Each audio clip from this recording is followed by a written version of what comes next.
m'appelle Christine Larieux, je vis dans le sud-ouest, à côté de Pau. Je suis une patiente et surtout une patiente partenaire. Voilà, j'ai été diagnostiquée en 2019 pour une PIDC.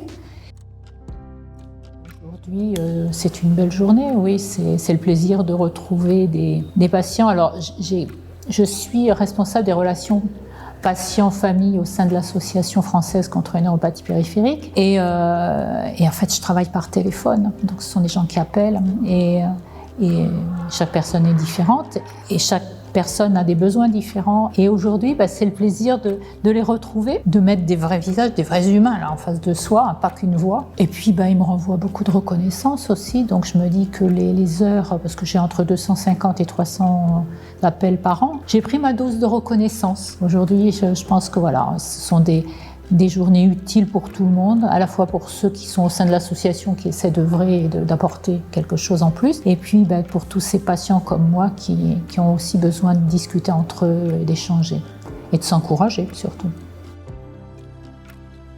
Avec une période d'errance, comme beaucoup de patients on va dire, une annonce diagnostique compliquée, et en fait je me suis très vite posé la question de qu'est-ce que j'allais faire de ce truc qui me tombait sur la tête. Puisque de toute façon, j'avais perdu ma motricité, j'avais un niveau d'invalidité qui était important, j'avais vraiment perdu beaucoup d'autonomie. Et c'est vrai que même si pendant 18 mois ensuite j'ai rêvé à reprendre mon travail, c'était pas possible. Mais j'ai très vite décroché le téléphone et puis j'ai appelé le numéro de l'association. Et c'est à ce moment-là que Jean-Philippe Lançon, notre président, a décroché. Et voilà, il m'a accueilli, il m'a donné des informations sur ma pathologie, il m'a donné un espoir d'en faire quelque chose justement, avec un énorme conseil qui était très pertinent, c'est d'y aller doucement, à mon rythme, et que je trouverais forcément du sens à œuvrer au sein notamment de l'association.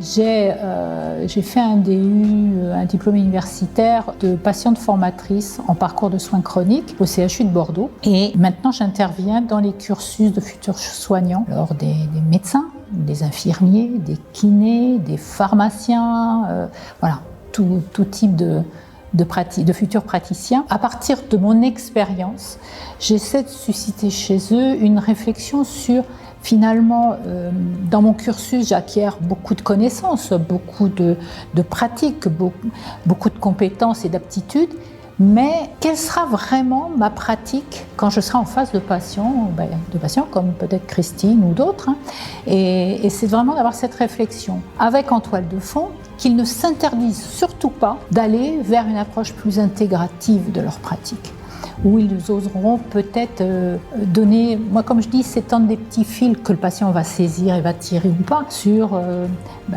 est-ce que la sophrologie peut m'aider, est-ce que l'hypnose peut être utile, est-ce que la méditation, pourquoi pas, il y a vraiment beaucoup d'interventions dites non médicamenteuses qui peuvent venir en appui. Et ces futurs soignants, le fait de discuter avec eux, le fait de leur expliquer qu'ils n'essaient pas de voir un corps, une pathologie, des symptômes, un traitement, mais c'est qu'ils essaient d'aborder le patient dans ce qu'il est dans son intégralité. Parce qu'on est des patients et derrière le patient, il y a une vie, parfois il y a une famille, il y a une pratique professionnelle, il y a un goût de vivre ou pas aussi, donc c'est important. Et donc ces étudiants, ils sont souvent intéressés et quand ils me posent une question, et ça les titille comme question, c'est qu'est-ce qui fait que vous avez accepté votre maladie? Et là, je leur dis, mais êtes-vous sûr que je suis à un niveau d'acceptation juste et suffisant pour vivre avec? Et alors là, je les perturbe un peu, je les déstabilise. Et en fait, je leur dis non, en fait, c'est une somme d'acceptation. C'est qu'au fil de mon parcours, entre le diagnostic, le parcours de soins qui est quand même compliqué. On a des traitements qui sont pas anodins, avec quand même pas mal souvent de contraintes, d'effets secondaires, etc. Donc je dis voilà, c'est le fait de se remettre sur ses jambes. Mais ça, moi, il a fallu 18 mois pour que je me remette vraiment sur mes jambes, que j'arrive à avoir une autonomie suffisante et que je reprenne du plaisir à faire quelques pas. Donc tout ça, ça les fait vraiment réfléchir, ces futurs praticiens. Et c'est là où je pense que nous, patients, partenaires, on a un rôle, certes modeste, mais un rôle auprès de ces futurs praticiens pour les éveiller à oui, un patient, c'est bien plus qu'une pathologie ou un symptôme. Voilà ce que je peux dire de ce que je suis en tant que patiente partenaire. Il y a les ateliers d'éducation thérapeutique avec Yann et Jean-Philippe. Ça, c'est toujours un grand plaisir. Et en fait, ça nous renvoie beaucoup de reconnaissance. Les autres patients, on les voit se développer au fur et à mesure des ateliers. Chacun va attraper un truc, une idée, va oser peut-être faire quelque chose qu'il n'aurait peut-être même pas pensé faire. Et ça, c'est chouette. Et puis, il y a ce travail avec l'équipe pluridisciplinaire, avec un neurologue, une psy-clinicienne, des infirmiers. Et donc, on est toute une équipe et c'est ce plaisir de proposer aux patients de ne pas être que patient, d'oser envisager un parcours de vie, et un parcours de vie qui peut être qualitatif. Et ça, souvent, moi, quand je fais des interventions, je dis un peu, parce que j'ai toujours peur que les gens pensent que je vais me dire, voilà, j'ai beaucoup souffert, je suis gravement malade, c'est une maladie. Non, c'est ma vie est belle. Mais pour que ma vie soit belle, il faut que j'arrive à définir un parcours de vie. Et ce parcours de vie, il va se faire au fil des mois, tout doucement, tout doucement. Donc voilà. Vivement l'an prochain. Et d'ici là, on a plein de choses à vivre, plein de choses à partager avec les autres patients.